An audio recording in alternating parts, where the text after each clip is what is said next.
Welcome to the Wine Podcast from JaneAnson.com. I am Jane Anson, and today we're speaking with somebody who I have long admired. His name is Andrea Farinetti, and he's the owner of Giacomo Borgogno in Barolo. But he's also part of the Eataly founding family. Now, if any of you have been to Eataly, it's basically an emporium of all things fabulous connected to Italy. You can find Italian foods from all around the entire country. You can find a wine bar, restaurants, wine shops. It's really fabulous.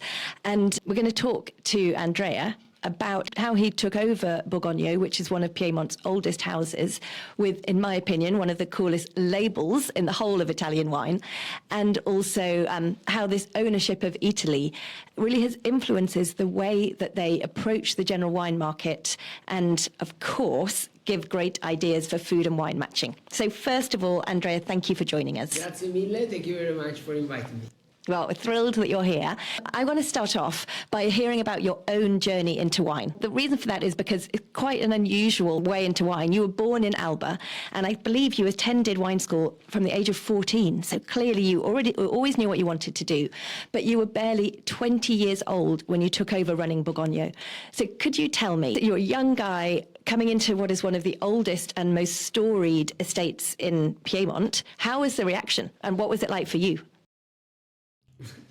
So it's beautiful for every people born in Alba. Alba is the capital around the Langhe. You have a vineyard everywhere. So probably when you're born, in effect, you have inside of you a touch of vigneron, a touch of wine everywhere. And then Alba, it's the capital of the Langhe. Have this incredible old school where at 14 years old you start to study wine. So it's really, really amazing.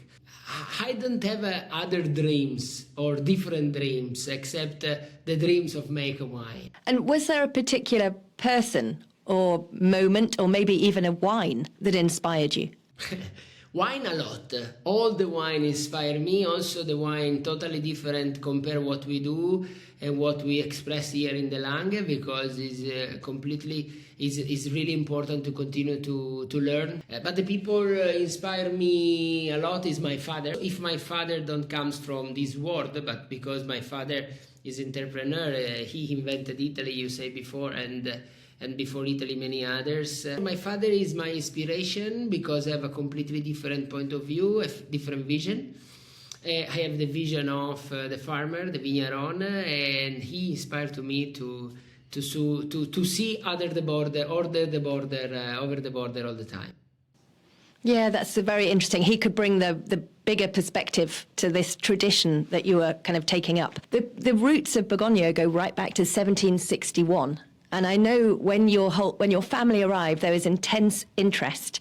And you were a young guy. How did you deal with that reaction from the neighbors? For sure, because if you don't have minimum 2, 3, 4, 5 generations make wines before you, when you start to make this job, you have a lot of interest, because a lot of people look to you because it's a little bit scary.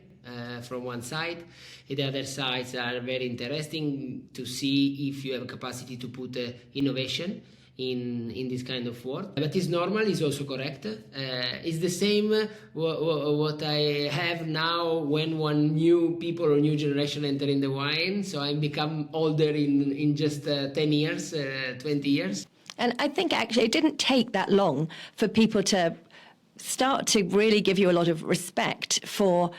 You actually reintroduced many of the traditional practices, which maybe a lot of estates in Barolo at the time were doing less of. So you brought back in the idea of fermenting in concrete. You used natural yeasts. You brought back in converting to organic farming. Was that something that you always had in mind when you were learning at school in Alba and when you first came in, that was the way you wanted to make wine? I am very lucky because the teacher in my school is the really old winemaker and old passionate about Langhe and teach what the Langhe was in the history.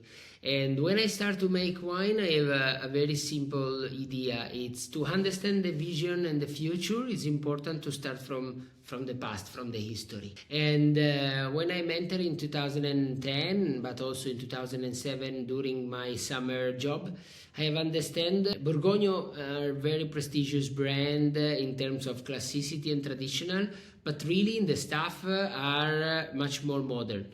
So I decide when I start to back to the old tradition, not in a conservative way, but in a traditional way. Because conservative is never change, nothing change.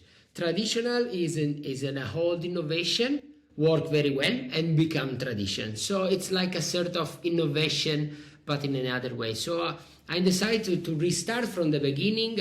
I'm cut all my stand still in the cellar. I'm back to the concrete. I'm back to the spontaneous and organic certified. This is, I think it's very, very important for us because, makes wine is one thing and one stuff, and the market is another things. And so it's totally a different plane. So to be important in the market is important to have your philosophy and the wine reflect and respect what you are.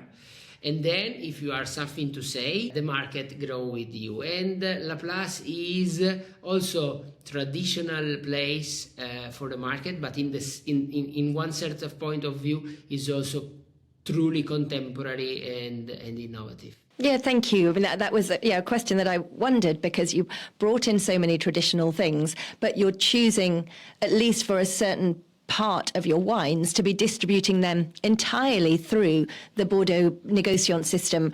I know you still sell within Italy completely through the estate, but for the rest of the world, for these specific cuvées, you're using the Place. What was it that made you decide to do that?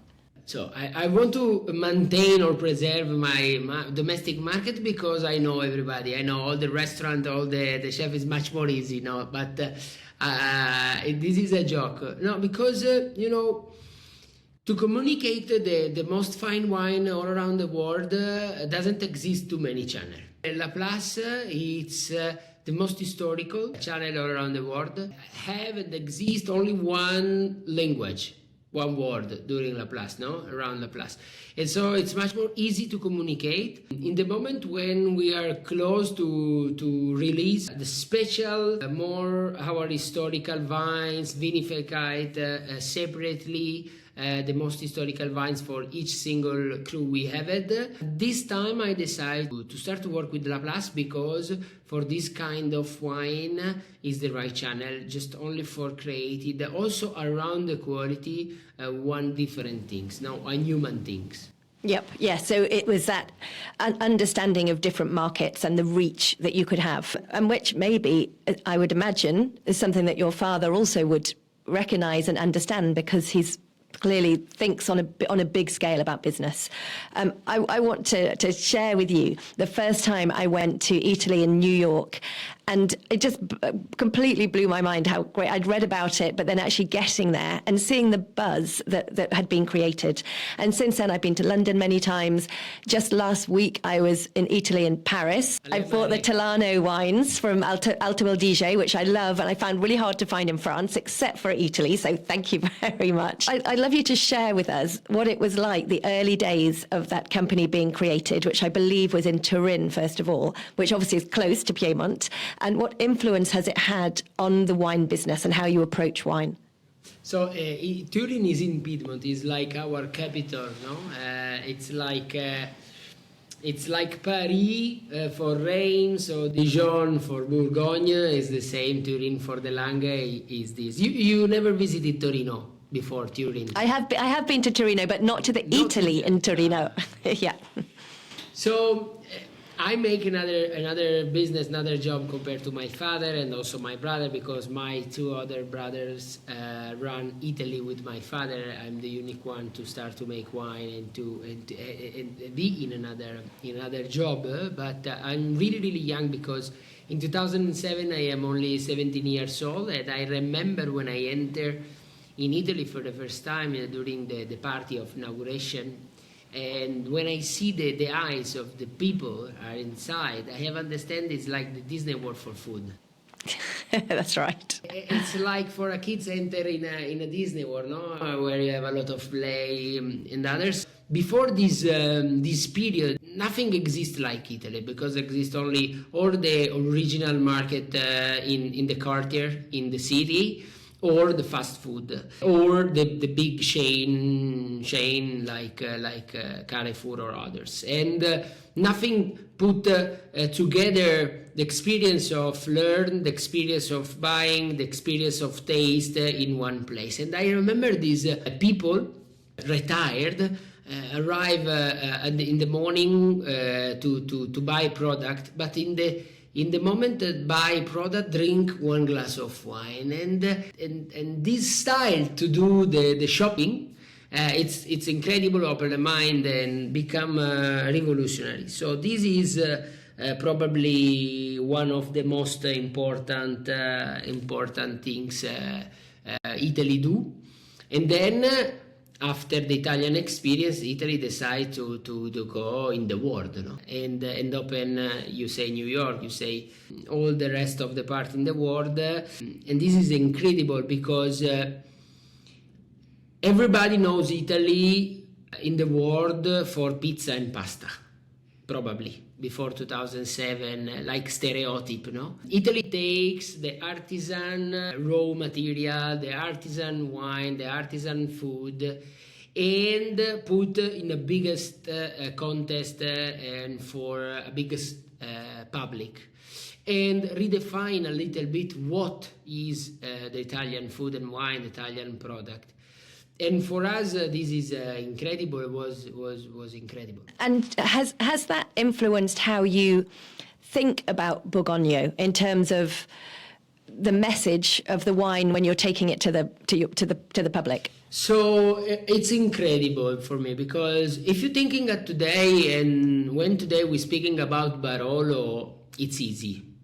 Because the biggest market in the world, the people know about wine today, knows about Barolo, and knows is one of the most popular important wine from Italy. But if we consider the 2007 or 2008 or 2010, Barolo are another world. It's completely different, much more difficult, not in terms of quality, but in terms of perception in the world. Everybody thinking about Barolo, the people knows Barolo, it's a difficult wine, serious wine, beautiful for the great occasion, marriage, Christmas or other things, and only after 20 years before is heavy, difficult and strong. If you're thinking of today, Barolo is totally another world. So Italy become really, really important for us, like a window to try to transmit a new message and new things. So it's was really, really fundamental at the beginning. Thank you. And I know it was very close. The first Eataly opened in 2007, and you bought Borgogno in 2008. Was that always the estate that you guys wanted? What was it about Borgogno that drew you? So, in fact, we buy at the end of 2007. So, both are in 2007. It's really simple. Like I said before, my father said, my mother is from Barolo, my father from Barbaresco. Wine is question of time. And also because my father say in 2004, when start to imagine Italy before the opening, say, I want to open one Italy in the biggest city around the world. So I want to create a big company from the langue to the world. It's important to have the respect of good food, a good wine all the time. And when we start, Italy is one of our most important partner and client. Today represented less than 1% because we are distributing 105 different market and country all around the world. And so was fundamental for the beginning, but otherwise wine have another way, another market, another approach, completely different approach compared to be a retailer. I am a producer, I'm not a retailer. Yeah, and that's an incredible growth, in fact, of countries in 20 years to go to over 100 countries. You do some really interesting things in terms of how you distribute the wines. You keep back, I think, 50% of your production to be released when it's older, when it's mature. What's the reasoning behind that? I mean, I know Barolo has, as you say, this history, but how did you select which cuvées you wanted to keep back, and how did you change the special cuvées since you arrived? So this is one of the lucky things I have taken when I start to work here in Borgogno, because Cesare Borgogno, the last Borgogno of the dynasty of Borgogno in the 1920, when take the management of the winery, understand the great potential of the Nebbiolo, of the Barolo wines, to have great possibility to aging in a bottle, and decide to keep 20% of the production in the cellar, to put in the market just only after 20 years. And to build the concept of the great wine in the world, only the time can do this. No other stuff, no other thing, no autoreferential stuff, no, only the time can do this. And it's incredible, because when I start to make wine in 2010, or before in 2007, my father said to me, for understand what is wine and what is Borgogno, coming in the terrace and taste this wine, and put in the glass a bottle of Barolo Borgogno 1982. And when I tasted this wine, I say, this is what I want to do in my life, no? And today is a run to try to preserve and maintain what Cesare Borgogno have do, and this is it's incredible. You mentioned the 1982. Your birth year, I believe, correct me if I'm wrong, is 1990.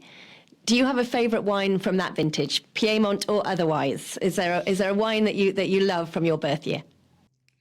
So I drink a lot of wine from 1990, Sassicaia, Madame Leroy Bourgogne, everything I drink from 90. But one is one of my favorite. It's a producer today, it doesn't exist anymore. It's here from the Langhe, it's called Dagromis. Contesa Cerequio, it's the wine. And this wine was incredible. I drank probably 11 years ago, and was super incredible. Who were you with? What's your memory of that moment of drinking it? I'm in a restaurant here in the Langhe, and the sommelier, I say to the sommelier, I want to drink something special but different. And the sommelier poured me this wine and say, probably this is the first and the last time you drink this wine, because it doesn't exist anymore. It's a time where the Barolo start to become expensive, rare, exclusive, and this wine preserve like a humanity around the wine, and so for this reason was super. Thank you. I love that. Are there any particular vintages right now that stand out to you that listeners should be looking out for, and that share a bit of a story, particular vintages that share a story of your family or of the estate itself? Okay, for my family, for sure 2008, the first harvest. For me, 2010, my first personal harvest. But my favorite harvest for sure is the next one, like all the time. For Borgogno, in general, for this winery, we have two. Probably the 1921. The first wine Borgogno decided to create the concept of the Riserva. At the time, wow, and are there still bottles of the 1921 out there? Yes. Can people find it? Oh, yay. See, this is what I love. You have that beautiful label even then. It's so good. This was Riserva Canubi in 21. Beautiful Canubi. And for sure, probably the most iconic, it's our Barolo Storico Black Label 8086, because it's the first bottle start to become popular all around the world. For the Barolo is our Barolo Liste, so the most historical vineyard we have it.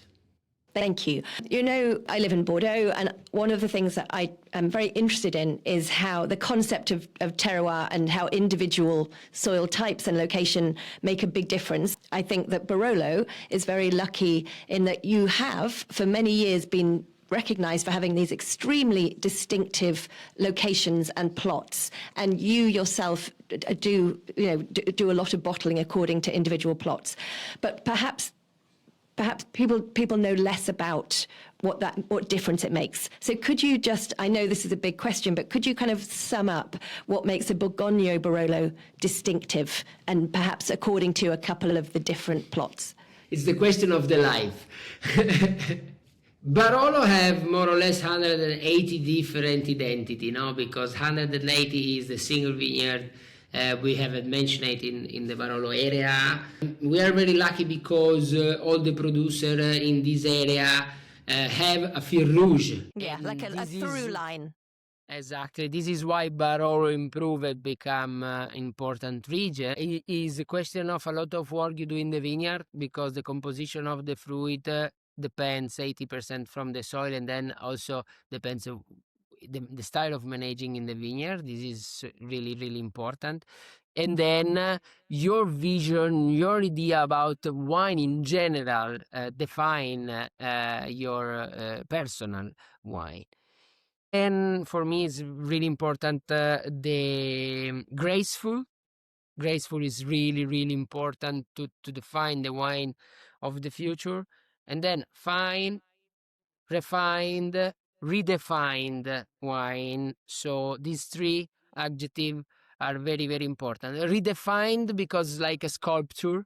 So it's important to work in the shadow all the time. Refined because refined, and fine for the rest. So this is our approach. No muscles, very fine and shadow. Okay, thank you. And you're not just doing traditional things. You've also introduced some white wines, including, I believe, a Riesling. What motivated these decisions, and how have your collectors, how have your clients responded? I don't know about collector, but I know what my mother thinks. So it's much more important than collector. Good Italian boy. Exactly. Because my mother don't drink red, they drink only white wine. And when I have 22 years old, I want to start to make one wine for my mother. Before Borgogno makes only red wine. This is why I've called this Riesling Era Ora. Era Ora, it's about time. No, after 250 years to start to make a white wine. And at the time, my vision was I want to make the Barolo of the white wine. So in terms of what? In terms of longevity. And the unique white wine have this capacity. It's the Riesling. Riesling also a typical wine from the Lange, not autochthon, not indigenous, but typical because it's more than 50 years. It's cultivated and planted in the Lange. For this reason, I start to make Riesling. And today I have, from 2012 today, a big vertical, something of interest for sure. But in 2015, I don't have understand nothing before, because Riesling can be the Barolo of the white for one reason. It's not autochthon from this region. So I discovered in 2014 the Timorasso, the ancient grape variety from the Colli Tortonesi. Timorasso, like the Barolo, like Nebbiolo. If Nebbiolo grow and age in the Barolo area, after 3 years become Barolo, like Timorasso, if age and grow in the Colli Tortonesi, become Dertona, the ancient and Roman name of Tortona city. So it's like appellation. And this white is an incredible expression of terroir, of typicity of the south of Piedmont. It's really, really big. It's a mix like Chenin, Riesling, and Sauvignonas. Big in a palate, but with the highest percentage of acidity naturally, and great capacity to aging. And it's a phenomenal wine. And so we decided to start in 2015 to buy a vineyard there and start to make wine there. And today, we convince other 25 great Barolo producers to start to make this kind of wine and become the Barolo of the white all around the world in a very special niche in the market. I think that is such a great recognition of how you yourself have grown in confidence in terms of the impact that you're having on the region, and why people feel now that you were really, in many, many ways, the right person in the right time to really bring a lot of Barolo forward. So that's great to hear. And perhaps this leads on to the same thing. Because of this family connection with food and wine, your family work with producers from around Italy, you've got a particularly unusual perspective, I would say, on that intersection between food and wine. I'm sure that's also partly why you wanted to make a white wine as well, because you're so aware of, you know, the multitude of pleasure that you can have from both red and white wines. Could you maybe tell us a little bit about how you approach food and wine pairing And I know we would all love to know a couple of favorite restaurants, maybe favorite food and wine pairing experiences that you've had. What are any of your great memories of food and wine? I'm not a really big fan of pairing. I'm really sure the wine of this region become the wine of this region thanks to our food, because here born first the food and the restaurant and the gastronomic things, and then these gastronomic things and this restaurant want wine at the same level to try to say something, and so thanks to this the wine of the region growing.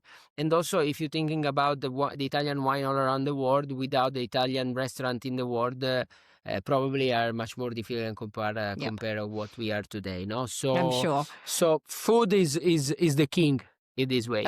Okay, so favorite restaurant in Alba? A lot. Beh, in Alba Center, you have 3 Michelin star restaurant is Il Duomo, the Enrico Crippa, and then you have the Osteria from Enrico Crippa, La Piola, is really good, and then you have 21.1 is guys from Naples to do fish with Barolo, fantastic. Perfect. Everywhere in our region, you can eat super. Yep. In fact, and thank you. You talked about fish with Barolo. Would there be some other, maybe unexpected foods that you know go beautifully with a young Barolo or with an aged Barolo that maybe people don't think of? 3 different. A soup, fish soup with mixed pasta inside. The fish was muscardini. Muscardini, if you don't know, is like a small octopus. Friggitelli is like a spicy green pepper inside, lemon and basil. These with Barolo, pazzesco, incredible. Second, much more easy, the monkfish lardlade grill, pazzesco. Much more easy, peaches. Oh, nice. Like this. Okay. With a Peaches? young or an old? With young peaches, with a touch of lemon and Barolo. Pam. Fantastico. It can't go wrong. I love it. Thank you. One of the questions I often get asked is about decanting Barolo and at what point, how long you should be aging it. What's the sweet spot? When should people be opening? Let's pick, a couple of your most popular Barolos, and how long should people be waiting? So it's really difficult. I think doesn't exist one specific rule. Depends about the wine, no? In general, if we want to say about the decanting, if you open an old bottle, do decanting. Because imagine this bottle don't take the oxygen for 20, 30, 40 years, and we take this oxygen in 1 second. You kill. Yeah. Or probably not, but you are not sure. So maybe it's better don't decanting. You put in the glass, and then if you have 10 minutes, you can show and understand better. If you want to decanting, maybe it's good to decanting the young harvest, the young vintage, just after 6 months of bottling. If you decanting, you help the wine to express. But the question, I think, is not the decanting or not decanting, but it's the temperature. People drink less wine because the temperature, not because the young generation don't want to drink wine, not because 2,000 different things, because the temperature. And we can continue to pour red wine at 20 degrees, 18 degrees. Only one universal temperature around 10 for white and red. And then you have a time in a glass. But for sure, temperature is one of the most important things. If a wine in a low temperature is not in combination, is a little bit aggressive, etc., it's because they have a defect. That's brilliant. So in other words, you're saying always maybe a little cooler than people think, even for reds, because you can tell if there's a problem, because if it's a cooler temperature, the faults will be more obvious. So a great wine should taste beautiful, but keep it a little bit cooler and allow it to warm up in the glass. For sure. Great advice. Okay, I'm nearly done with my questions. You work with many food producers. Do you think that there are lessons that the wine community can learn from the way that food producers kind of market themselves and seems so natural that great food is loved by everybody. Do you think there are things that wine can learn? Okay, so first of all, this biggest crisis around the wine, I don't see this biggest crisis, no? Slow and keep calm. We are better than 2018 before COVID. We are better compared 21, 22. So probably is unusual where we arrive in the last 2-3 years, but it's not a big crisis. It's not a big crisis of the new generation. Probably we are a little bit too expensive today because the chain of the market is too big.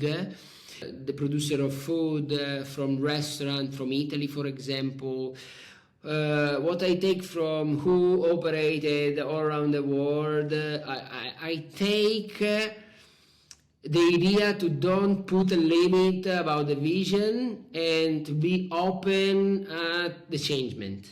World of wine is much more slow in this. Every changing is scary. But from the world of the wine, I take from myself, for myself, the humanity and the capacity to stay in the contact with the nature.